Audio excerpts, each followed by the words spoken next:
हैं बुरा का अंत बुरा ही होता है। तालिबान का भी अंत नजदीक आ गया है। एक बड़े खुलासे ने तालिबान के असली चेहरे को भी सामने ला दिया है और भारत के लिए भी एक बड़ी चुनौती सामने ला दी है। पर इतना जरूर है कि अब तालिबान पे भारत का भयंकर जवाबी कार्रवाई तय है। तो वहीं दूसरी तरफ अब नेपाल दे रहा है चीन को चुनौती। चीन के सबसे कमजोर नस अब नेपाल के हाथ में है, जिसे दबा रहा है। इसके अलावा बहुत कुछ, आइए जानते हैं इन खबरों को विस्तार से। ये जो मैप देख रहे हैं आप, ये मैप है तिब्बत का और तिब्बत के लिए सबसे महत्वपूर्ण हिस्सा बन जाता है 3 देशों का हिस्सा। एक है भारत, दूसरा है नेपाल, तीसरा है भूटान। अब यहाँ पर भी महत्वपूर्ण भूमिका में है नेपाल। जब तिब्बत का अधिग्रहण किया था चीन ने, कब्जा किया था उस पर, तो कई सारे तिब्बती भाग भाग कर नेपाल में भी घुस गए। करीब 20,000 की संख्या मानी जाती है ऐसे तिब्बतियों की। अब तिब्बत के इंटरनल मैप को देखेंगे तो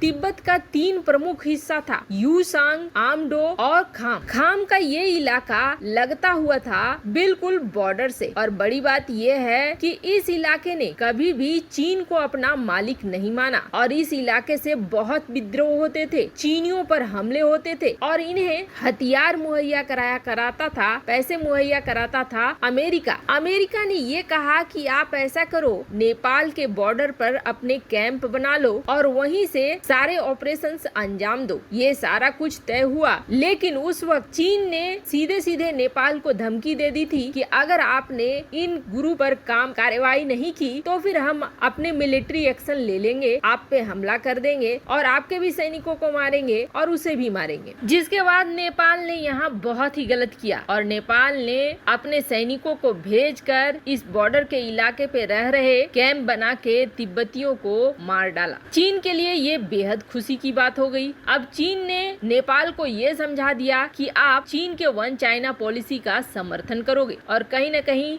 नेपाल तब से वन चाइना पॉलिसी का समर्थन कर रहा था। पर अब एक बड़ा ऑफर लेकर अमेरिका आया इनके सामने और ये $1 मिलियन का है। वैसे ऐसा ही कुछ प्रस्ताव अमेरिका ने दिया था श्रीलंका को, लेकिन श्रीलंका ने अमेरिका के इस प्रस्ताव को रिजेक्ट कर दिया और ये कहा था कि नहीं नहीं, इससे हमारी आजादी छिन जाएगी, हम गुलाम बन जाएंगे वगैरह वगैरह। तो आज क्या बन रहे हो, बंदरगाह चला गया, सिटी पोर्ट में अब चीन के वीजा लगेंगे, चीन के पासपोर्ट लगेंगे, तो बच क्या गया। पर अब ये ऑफर नेपाल के पास आया है। वैसे केपी शर्मा ओली जब प्रधानमंत्री थे तब भी उनके सामने ये ऑफर आ रहा था, लेकिन उन्होंने इसे स्वीकार नहीं किया, रिजेक्ट कर दिया। पर अब जो नए प्रधानमंत्री बने हैं उनके संबंध भारत से भी अच्छे हैं और अमेरिका से भी अच्छे हैं। अमेरिका का ये ऑफर है मिलेनियम चैलेंज कॉर्पोरेशन MCC, जिसके तहत मिलियंस ऑफ डॉलर आने वाले हैं नेपाल। तो अमेरिका इतने पैसों की बारिश कर क्यों रहा है? तो बड़ी बात यह है कि अमेरिका नेपाल को रोकना चाह रहा है उस एग्रीमेंट को साइन करने से, जो एग्रीमेंट चीन उससे साइन करवाना चाह रहा है कि किसी भी तिब्बती को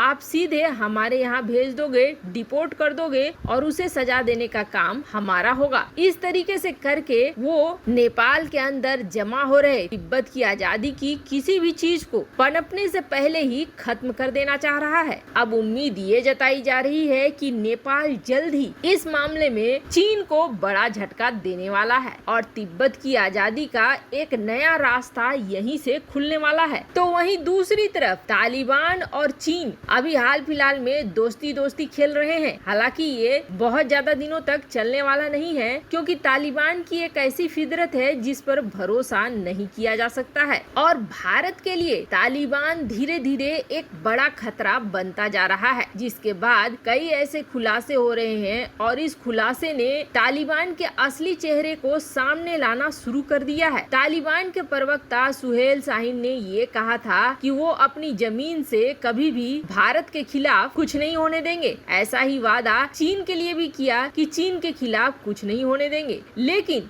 जितनी नफरत वो भारत से करते हैं उतनी ही नफरत चीन से भी करते हैं। ये सारा कुछ हो रहा है सिर्फ पावर में आने के लिए, लेकिन अब जो खुलासा हुआ है वो खुलासा रोंगटे खड़े कर देने वाला है। अफगानिस्तान में अफगानी लोगों के साथ तालिबान जिस तरीके का करता है ये तो जग जाहिर है, लेकिन ये खुलासा हुआ है कि भारतीय फोटो पत्रकार दानिश सिद्दीकी की मौत न तो क्रॉस फायर में हुई है और न ही किसी तरीके से सुरक्षा में चूक की वजह से हुई है। पहले ये खबरें उड़ाई गई थी कि ये गोलियों का निशाना बन गए, शायद अफगानिस्तान की ही सेना का या फिर तालिबान का, कुछ क्लियर नहीं है। और वार जोन में ये पहुंचे थे तो इन्हें बता कर आना चाहिए था। तालिबान ने सीधे ये नकार दिया कि नहीं, हमने ऐसा कुछ नहीं किया है, हमें जो भी पत्रकार बताकर आते हैं हम उनकी सुरक्षा का व्यवस्था रखते हैं और हम ऐसा कुछ भी नहीं करते हैं। पर अब अमेरिका की एक मैगजीन ने बड़ा खुलासा किया है। 38 साल के सिद्दीकी अफगानिस्तान में चल रहे गृह युद्ध को कवर करने के लिए गए थे। कंधार के स्पिन बोल्डक में तालिबान और अफगान सैनिकों के बीच जंग चल रहा था और वाशिंगटन एग्जामिनर रिपोर्ट के अनुसार Siddiqui Afghan national army team के साथ स्पिन बोल्डक इलाके में गए और ये इलाका पाकिस्तान से लगता हुआ है। जब वह कस्टम पोस्ट से कुछ दूरी पर थे तभी तालिबान की टीम ने हमला कर दिया। अब हुआ क्या कि इसमें जो कमांडर और कुछ जवान थे वो एक जगह थे, वो सब तितर बितर हो गए। सिद्दीकी के साथ मात्र 3 लोग ही बचे और इस हमले के दौरान सिद्दीकी को गोलियों के छर्रे लगे, जिसके लिए प्राथमिक उपचार के लिए उन्हें एक स्थानीय मस्जिद में ले जाया गया। हालांकि जैसे ही ये बात फैली कि एक पत्रकार मस्जिद में है, तालिबान ने हमला कर दिया। स्थानीय जांच में पता चला कि तालिबान ने मस्जिद पर सिर्फ इसलिए हमला किया था क्योंकि वहां सिद्दीकी मौजूद थे। रिपोर्ट में ये कहा गया कि तालिबान द्वारा बंधक बनाया गया सिद्दीकी, उस वक्त वो जिंदा थे। तालिबान ने उनकी पहचान की कि ये भारत का है और उसके बाद उनकी हत्या कर दी। वैसे अफगान टीम के कमांडर और टीम के अन्य साथी सिद्दीकी को बचाने की कोशिश में मारे गए। अमेरिकी एंटरप्राइज इंस्टीट्यूट में जो रिपोर्ट दिया है उस रिपोर्ट में सिद्दीकी की तस्वीरें प्रकाशित की गई और उन तस्वीरों में ऐसे सबूत मिले हैं जैसे कि सिद्दीकी के सिर के चारों ओर मारा पीटा है, फिर उसके शरीर को गोलियों से छलनी कर दिया है। अब तालिबानी भारतीय से कितना ज्यादा नफरत करते हैं ये इसी चीज से साफ साफ दिख रहा है। वैसे सिर्फ ये मामला नहीं है कि भारत अफगानिस्तान सेना को हथियार दे रहा है कथित तौर पर, या फिर भारत अब बेस दे रहा है अमेरिका को एयर स्ट्राइक करने के लिए जिसकी संभावना जताई जा रही है, बल्कि एक और बड़ी पुरानी कहानी है जिसकी वजह से तालिबान भारत को कभी पसंद नहीं करता है। बात करेंगे अगले वीडियो में आखिर एक वक्त में तालिबान के खिलाफ भारत ने ऐसा क्या किया था जिसकी वजह से तालिबान कभी भी भारत को पसंद नहीं करेगा। वैसे आपको क्या लगता है, क्या भारत को अफगानिस्तान सेना को डायरेक्ट सैन्य सहायता पहुंचानी चाहिए? कमेंट कर अपनी राय जरूर बताएं। जल्द मिलते हैं अगले वीडियो में नई खबर के साथ।